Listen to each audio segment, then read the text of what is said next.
right. So in this video, we're going to go over 5 more replacement rules here. In fact, the last 5 of the total of 18 rules that we're dealing with in Chapter 6.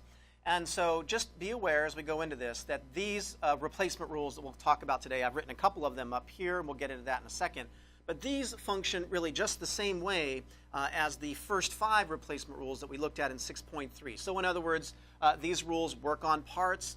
The 4 dots here indicate that they go from left to right and right to left. They go both ways, in other words. So these replacement rules work in that same fashion. And so as you can see here at the top, the first rule we'll be talking about is transposition. And what I've done here, like I've been doing all along, is given you a written out example of a transposition. So in other words, take this statement: if Warren, say Elizabeth Warren, wins the next presidential election, in other words, I'm leaving a lot of that out, but if Elizabeth Warren wins the next presidential election, then we'll have a Democratic president. That's what this statement here says. And what we can observe in transposition is that that means the same thing as this statement over here on the right. In other words, if we don't have a Democratic president in the next presidential election, then Warren didn't win, right? So these 2 statements mean the same thing. And by the way, if you want to completely convince yourself of that, if it's not clear enough from these examples here, you can do an ordinary truth table, let's say, for each of these statements, and notice that underneath their main operators, you will get the same truth values, right?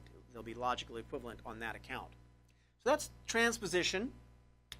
It is a replacement rule that uses a horseshoe. And as you'll notice here with implication, we'll get to that on the next slide, these are both replacement rules that use the horseshoe, right? So we want to kind of pay attention to these main operators to understand where these replacement rules might come into play. Do note, though, that with the replacement rules, they work on parts, and so the main operator of a line would not have to be a horseshoe in order to use any of these replacement rules. Just any time you have a horseshoe in a statement, this could be an option for you. Okay. So before I talk about when we might use these, let me show you material implication. And then we'll get to material equivalence here in just a minute. But material implication takes the same kind of statement, obviously, right? A statement like, if Elizabeth Warren wins the next presidential election, then we'll have a Democrat or a Democratic president. That's the given statement here on the left. And of course, that means the same thing as saying, either Warren won't win or we'll have a Democratic president. So if you know the statement on the left, you can rethink about it or reinterpret it as the statement on the right. So 2 rules here, 2 replacement rules that use horseshoes. And so the question will be, well, when do we want to use one or the other, right? So what you'll be doing is, as you're working on proofs, and you'll see this in the videos that follow this, where I'm just laying out the rules here, what you will do is, if you're stuck on a line that has a horseshoe in it, like we see here on the left, you need to consider using a replacement rule then. And so what I would say is, when you want to actually flip around the antecedent and the consequent here, transposition is a rule that will let you do that, right? It lets you flip that around and of course, as you see here, add tildes to both sides. On the other hand, implication will take that horseshoe and replace it with a wedge as long as you add a tilde to the antecedent here. Now, when I'm working on a proof and I have the option to use transposition or implication to take a horseshoe and do something with it, I always or almost always favor material implication. And the reason for that is simply because with material implication, you get to go from a horseshoe to a wedge, and that changes the situation in ways that is more interesting than, say, is typically the case with transposition. Because in transposition, you go from a horseshoe and you end up with a horseshoe, right? Or again, remember, these rules go from right to left. You can go from a horseshoe, but you'll still end up with a horseshoe in transposition. So I only tend to use transposition when I know that I want to flip around the pieces and add tildes. I tend to use implication in any other situation where I'm just wrestling with a problem and I'm not sure what to do in terms of a replacement rule, but I'm going to try this typically if I have a horseshoe. Turn it into this wedge and see what can happen there. And again, we'll see that put into play when we look at some proofs as we proceed here. Okay. Now, Material equivalence, right, is the other rule here that we're looking at. And material equivalence, as you can see here, is the only rule that deals with the triple bar. And so I'm just going to remind you, I went over this in a video earlier back in Chapter 5, specifically Section 5.2. In that video, I talk about how, right, so I'll write the rule here, but how P triple bar Q means the same thing as, essentially, P horseshoe Q and Q horseshoe P. Yeah, make that a little bit better there. All right? So P triple bar Q means P horseshoe Q and Q horseshoe P. In that video in 5.2, I had these two pieces here flipped around, but it's essentially this information here. And then as you see here in 6.4, there's another option for material equivalence.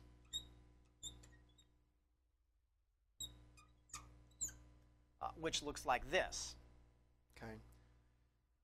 So what we want to know here, what we want to emphasize, is that among all 18 of the rules, there is only one that deals with a triple bar, and it is material equivalence. And so I'm just going to tell you, you can count on this. Anytime you see a proof with a triple bar in it, either in the premises or in the conclusion, there's a very, very good chance that the rule of material equivalence will come into play. Now, between the two versions of material equivalence, I think by far this first version is more useful and comes up more often than the second version. And this is because, look, if you have a triple bar, there's really not much you can do with it other than use material equivalence. And if you use this version of the rule of material equivalence, you end up with two things connected with a dot here, right? And once you have two things connected with a dot, you can simp. Now we can COM and simp off the other piece. And so in the end, you'd be able to get a P horseshoe Q and a Q horseshoe P by themselves, so to speak, and be able to use those in a modus ponens, in a modus tollens, or what have you.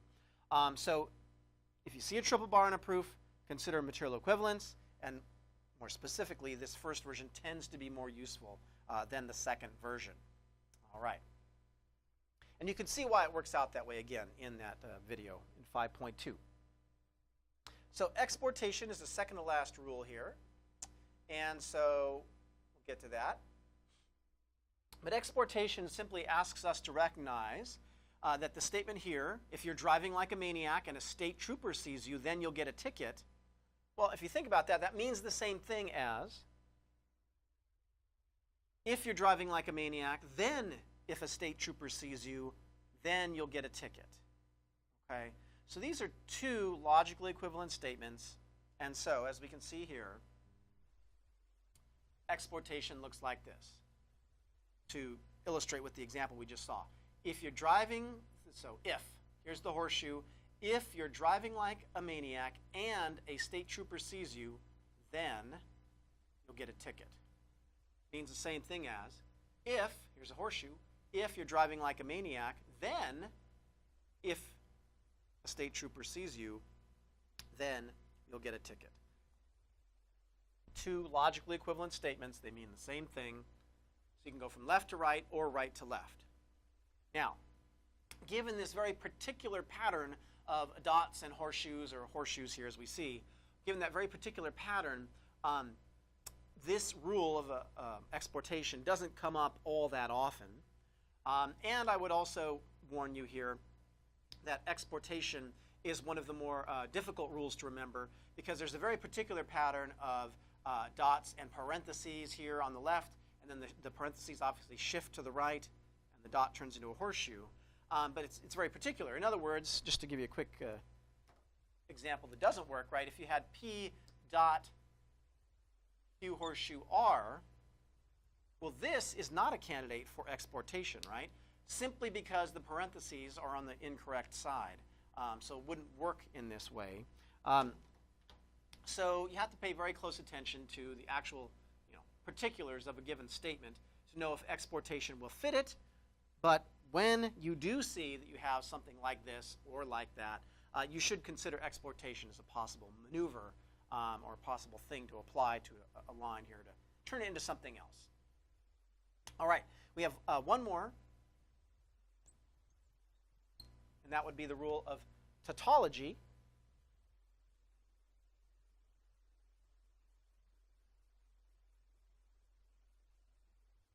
Back up for a moment. So tautology, just to note here, and I'll illustrate this in a minute, but tautology, we already had half of this rule before. So let's take a statement like Everett is a city. Now, tautology suggests that Everett is a city is equivalent, logically speaking, to Everett is a city and Everett is a city. They mean the same thing, in other words. We might react differently to somebody who says Everett is a city and Everett is a city from somebody who simply says Everett is a city by itself, right? But logically speaking, there's no difference in the truth values for either of these. Likewise, this is kind of inspired by an old saying from Henry Ford, but if you went to an auto dealer and they said, look, you can have the black car or you can have the black car, right? And they're referring in both of those disjuncts there to the same car. Essentially, they're telling you that you can have the black car. They mean the same thing. You can have this one or you can have this one means, you know what, you can have this one, in other words. So what we're looking at here with tautology is P means the same thing as P dot P, and P means the same thing as P wedge P. Those mean the same thing. That's what we can recognize here. And so of all of these rules, tautology is perhaps one of the strangest, right? Because you just have a lot of P's, right? It's the same thing with a dot. It's the same thing with a wedge. Now, let me just quickly show you here how actually we kind of had this rule a little bit before we got to tautology, because we could actually have gone from P dot P to P with simplification, we might recognize. So what tautology adds is the ability to go from P to P dot P in the other direction. So we have that, and it also adds the ability to do that on a part of a line, we'll remember, right? Because going from here to here, simplification-wise, that's a rule of inference. It would not work on a part of a line. So now we can do it on parts of lines, and we can go from P and add on P dot P, or end up with that, I should say, because we're not doing addition here, right? This is tautology. Also, we could have gone from P to P wedge P before we got tautology, right? This is the rule of addition, specifically. If you have P, you can get P wedge P by using addition. Now, tautology adds the ability to go from P wedge P and sort of boil that down to just P. Not only that, again, we can use this version of tautology here on a part of a line because it's a replacement rule, whereas addition is a rule of inference, and it doesn't work on parts of lines, right? So here are the last 5 of the replacement rules, and of course in the next series of videos that you'll be watching, I'll be putting these into practice, right, to help you get used to how to use them. All right.